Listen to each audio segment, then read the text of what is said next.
Hello everyone. আজ আপনাদেরকে দেখাবো কিভাবে সহজে মডিউল আপডেট দিতে হয়। তো আমরা এখান থেকে সার্ভার একবার রিস্টার্ট দিচ্ছি, রিস্টার্ট দেওয়ার পরে এখান থেকে আবার আপডেট দিচ্ছি। এই জিনিসটা অনেক বিরক্তিকর। তো আমরা সহজ উপায়ে যাব। আমরা যেটা করব আজকে সেটা হচ্ছে আমরা প্রথমে ইউআরএল এ যাব 0.0.18 স্ল্যাশ দিয়ে লিখব web/database/manager। এখানে যখন যাব আমরা এখানে আমাদের ডাটাবেসের নামটি পেয়ে যাব, যার নাম হচ্ছে ওডো। তা আমরা এখন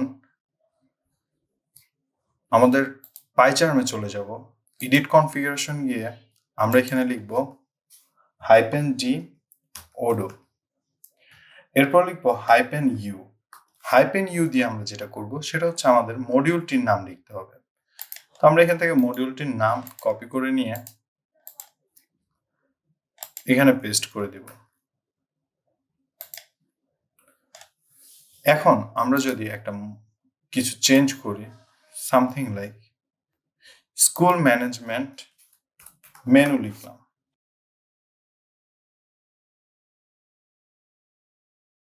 আমরা শুধু এখন সার্ভার রিস্টার্ট দিলেই চলবে, আমাদেরকে আবার অ্যাপ লিস্টে গিয়ে মডিউলটি আপডেট দেওয়া লাগবে না। এখন যদি আমরা শুধুমাত্র রিলোড দিই তাহলে এখানে দেখতে পাবো যে আমাদের মেনুর নামটা চেঞ্জ হয়ে গেছে।